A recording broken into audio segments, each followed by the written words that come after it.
Hi, I'm Jessica Ellis, and today we are going to be building a web page using Here Technologies in AWS.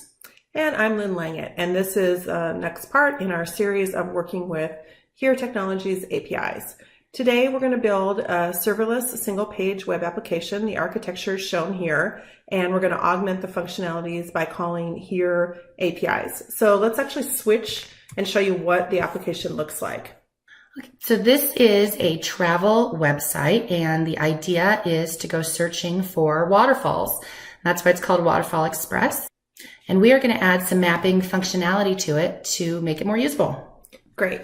So if you've been following our series, you know we've been working with Here Technologies APIs, and they do have a map capability. So if you switch back to the architecture diagram, what we're going to do is we're going to kind of do the typical way of developing, which is we're going to make a direct call using a JavaScript API to our application, which happens to be hosted on Amazon.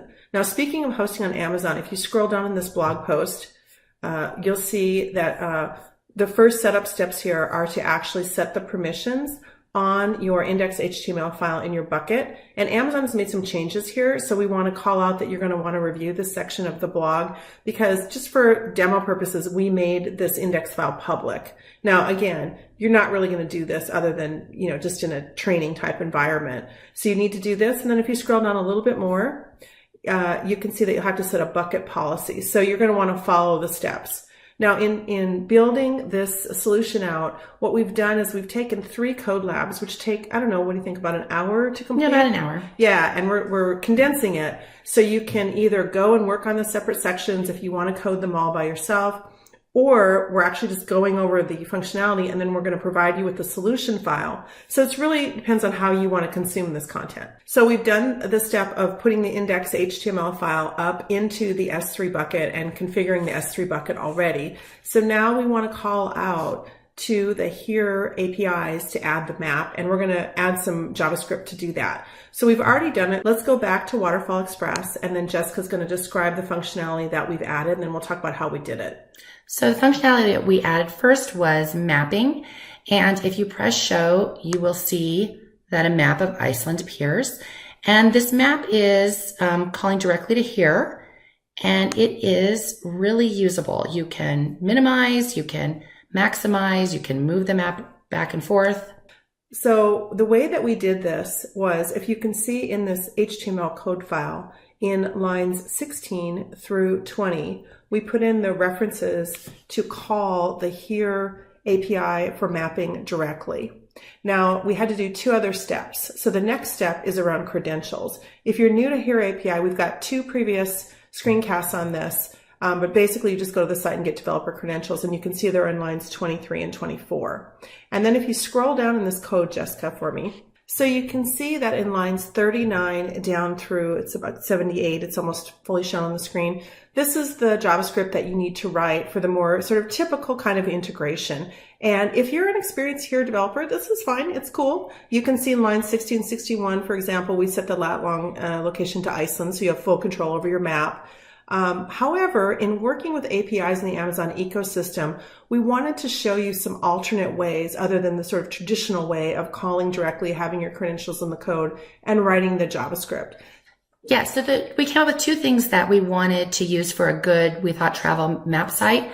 One was autocomplete, meaning that you could put in a site that you were looking for, like I'm going to look for Costa Rica, and it would autocomplete the Costa Rica to pull up all the Costa choices, and I could pick one. The next thing that we thought would be great that most travel sites seem to have is destination planning. And so we also wanted to add routing. And so, for example, if you were in Costa Rica, you might want to go to Mexico. And so as you can see, this has created a route from Costa Rica to Mexico. Great. So now what we're going to do, rather than going to the Here Technologies site, because we're Amazon developers, we're going to actually take a look in the Amazon Lambda console. So the pattern that we're going to use is one that we've discussed in previous videos. So we're going to use the serverless application repository. So Jessica's going to click on that, and then she's going to search for geocoding, because we're going to need geocoding to translate the search input into lat long, which can then be positioned onto the map. Now, additionally, we want routing. So if you want to just backspace that off and then search on routing, and you can see that we have routing as well. So when you pull up these applications, what they are basically wrappers around the here API calls. And they give you a lot of the JavaScript code so that you wouldn't have to spend your time working with it. So what we've done is we've implemented the first feature, which is the autocomplete, by using the geocode serverless application repository application. So when you implement one of these, what you get is a CloudFormation template will execute. And in this case, on that CloudFormation template, we have 2 Lambdas. So if you want to go and show one of those Lambdas. One of the reasons that you would want to use a Lambda rather than calling directly to here is for security. Down here, you can see we are calling our here app code and here app ID in the Lambda, and that way you are not exposing it in your code. Yep, and if you scroll up, the way this works in this pattern, all the way up actually, you can see that we have an instance of the API gateway. And you might remember again from previous video that the API gateway creates an endpoint. And so what we'll be doing in our code is rather than calling directly to here, we will be calling to the API gateway, which will then interact with the Lambda, which the Lambda will then call here through the API gateway. So it's a secure pattern. And let's go back to the architectural diagram because it's a lot to listen to. So you can see, for example, that we are using a direct call that does not go through the Amazon system for maps and geocoding.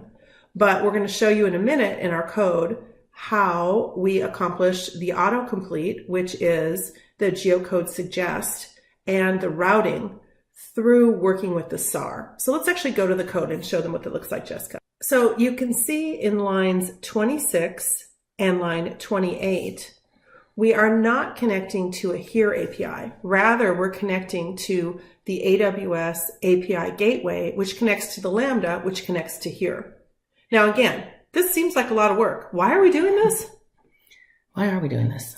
So that we can store the application credentials securely and so that we can write less JavaScript. You might remember from the mapping example we started with, the JavaScript is in this file.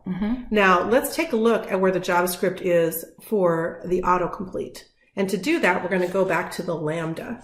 So if we scroll down in this Lambda, you can see that and we click on the left side on geocode suggest, you can see that our calling code is now inside of this Lambda. Now, why is this a superior pattern? Well, who wrote this code? We write this code? I did not write this code. No, I like it when I can write less code. Right. I think Here wrote this code. All joking aside, it's a quicker way to get up and going. So in this pattern, if we go back to our architecture one last time, you can see that what we've done is we've done a combination, which might seem a little bit counterintuitive, but we did it because we wanted to show both kind of the old way of doing things, which is calling the credentials directly, and then we wanted to show this newer way by using the serverless application repository. Now, this blog post details what we've talked about in a little bit more detail, and it also has links to the underlying very, very detailed code lab. Now, if you want to scroll all the way to the bottom, so near the bottom of the blog post, you can see it says, here's the complete code for index.html. As we said when we started, there's 2 ways you can do this. You can go through the detailed steps that are linked, and there are 3 separate code labs. It takes about an hour or so. Or if you're kind of in a hurry and you just want to see the working sample, you can just get this index.html. It's very important that you have to get your own here developer credentials. You have to sign up on the site, and then you will have to set up through the SAR the routing application and the geocode application, and you have to put in your API gateway endpoints for the sample to work. So what we wanted to do in this example was show you an end-to-end, albeit it's a single page, but there's more that we've been exploring. And so in a subsequent screencasts that are coming up, we're going to show integrating location-aware APIs with some other parts of the Amazon ecosystem. In any case, that's probably enough for today. So hopefully you got useful information out of this presentation. We'd love to hear from you. I'm Lynn Langett. I'm Jessica Ellis. Thank you.